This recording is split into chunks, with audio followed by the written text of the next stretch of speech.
Hey everyone, Nat Daddy here with another Omni review. Today we're going to look at Spider-Man the Complete Black Costume Saga.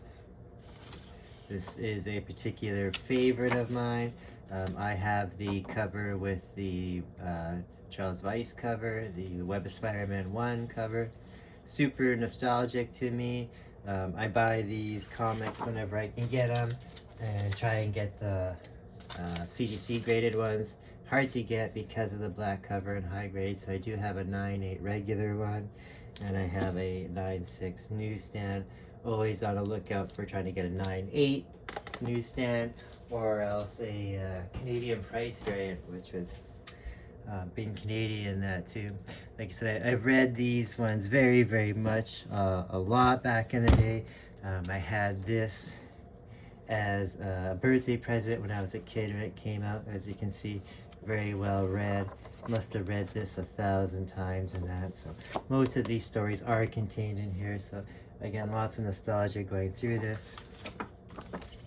Yeah, of course it has all the covers here that are in here and that, starting off with the famous ASM 252, the first appearance of Spider-Man. Again, everyone in their collection needs one of these. I have this one here. This is only a 5 in the newsstand, but it is the Canadian price variant. So again, lots of great keys and stuff in here as well too. You have a combination of not just the Spider-Mans in here, you have Marvel team-ups and Peter Parkers as well. So lots of greatness in there too. Another one of my favorite covers of all time. Still have not been able to get that into a graded 9.8 yet. This one here too, the photo cover, another classic one as well. That one I do have 9.8 of.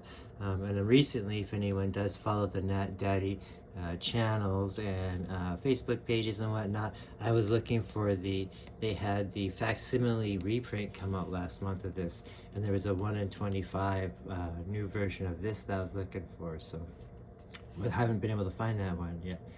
Probably won't either for a kind of ridiculous price as well. So that's it's all in here.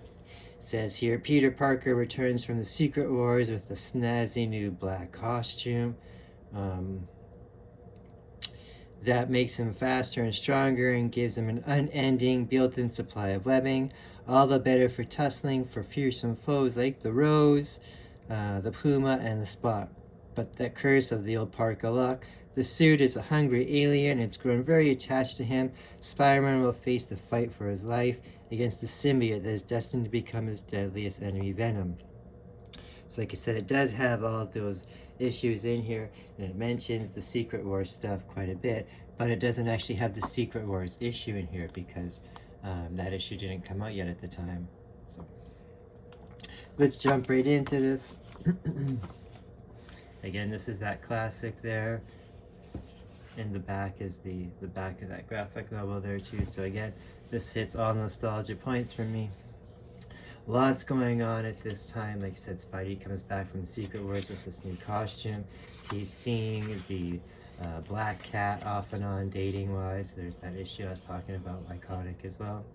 And she gets her Black Cat powers, and also stuff leads from there and that too. So right away we start off, they're showing the things from the Secret Wars issues and that, where Spidey's costume is damaged and that, and he's going into this place where Hulk and Thor told him, oh, there's a machine in there that will help repair your costume. So he goes in there and accidentally grabs the wrong machine, that we don't know this at the time, and introduces himself to the symbiote. So right away that happens. Then they jump into this, one of the best issues. This is an homage, of course, of Amazing Fantasy, where Spider-Man was first introduced.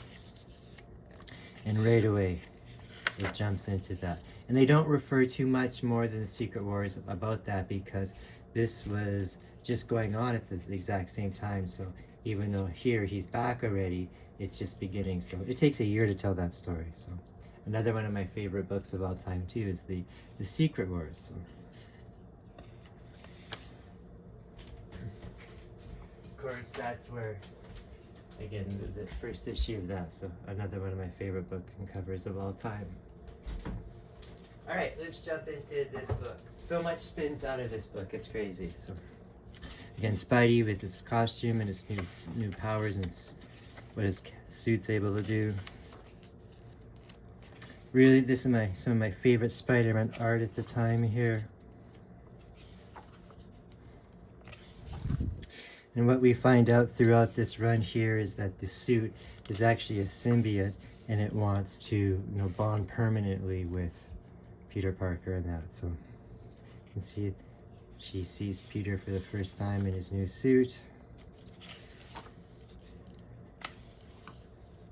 And she ends up going to the Kingpin to get powers, superpowers to rival that of Spider-Man. So she's not a weakness or liability when they're out working together in that. So lots of new development here with the Hobgoblin character, another one of my favorites of all time. This costume, he's able to turn into real clothes, and vice versa, just by thinking about it. Jack-o'-lantern. This character, the Answer, which I didn't really particularly care for. He was like this henchman for the Kingpin that basically, just through lots of studying and that world's smartest man type of thing, deduced everything.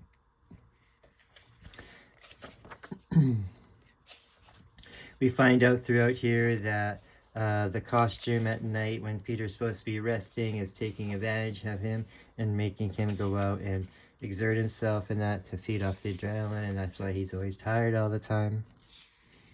There are Marvel team-up issues in here, so in this issue here he's teaming up with Star Fox. Here is an issue where he's the Black Fox and against the Red Ghost and his super apes.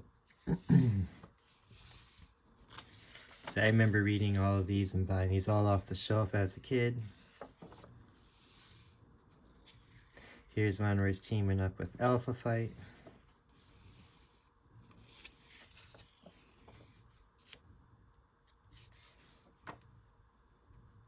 Here's one with Moon Knight.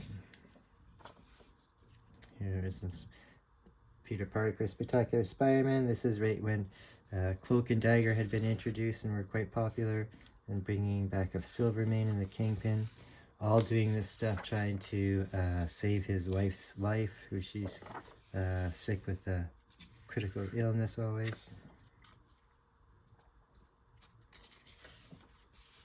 Introduction of the Rose, another one of my favorite characters. He's a crime boss. Lots of 80s pop culture references and nostalgia as well too. Again, you can see the transformation. This is the first appearance of Puma, a character I did kind of like, and I haven't used him too much. I'm not sure if it's because of they feel maybe a little too racially sensitive with the American Indian stuff, but I think he was a pretty cool character.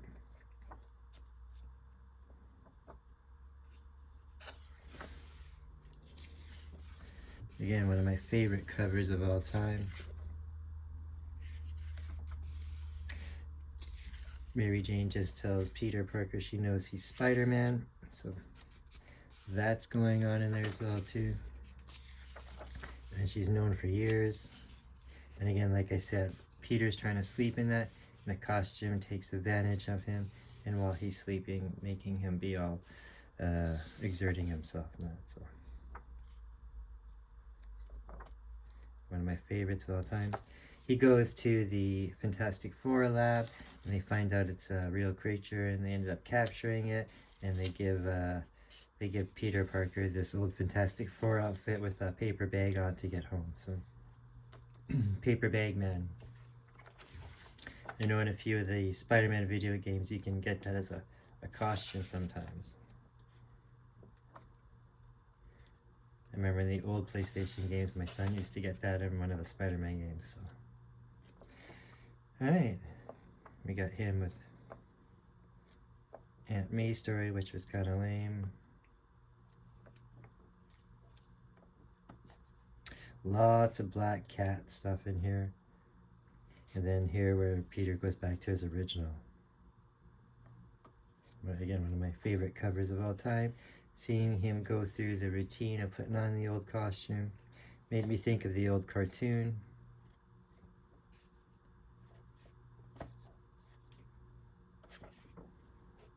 And again, the final few issues of Marvel Team Up are in here, which would lead into, they stopped that and started the Web of Spider-Man series instead. So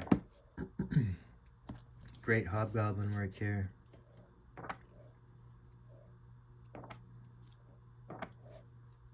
There's the Spot and the alien suit searching for Peter.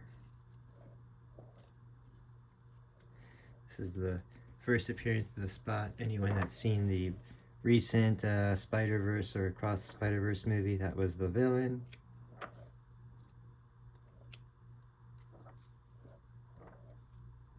This is Spider-Man teaming up with Cannonball against the Juggernaut. This is the very last issue of the Marvel Team Up. When he teams up with the X-Men, issue 150. Another one of my favorites.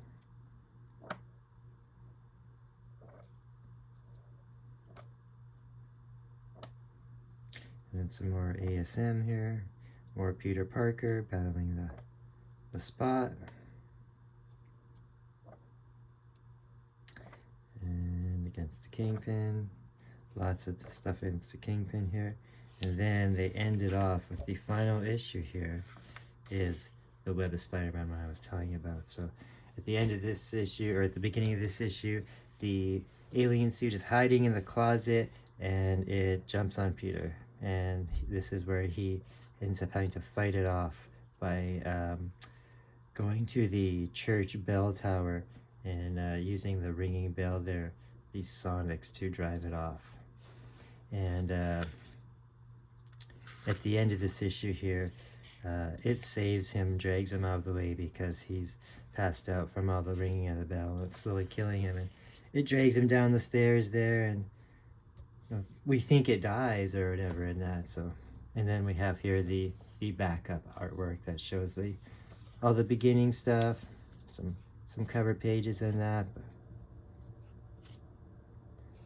covers when they were reprinted in Marvel Tales. But little did we know at the time, and now everybody knows now because it's a major point in Marvel history, this alien here ends up kind of dripping down through the floor and landing and meeting and merging with Eddie Brock and becoming Venom. And then that issue 300 that we see all the time, homage with the McFarlane covers, where the intro of Venom comes in. So again, great book here. I love the this time period. It's one of my favorites of all time with Spider-Man. So definitely get this if you can, if you've been thinking about it. The complete black costume Saga Spider-Man Omni. Do check it out. That's another one from Nat Daddy. See you guys later.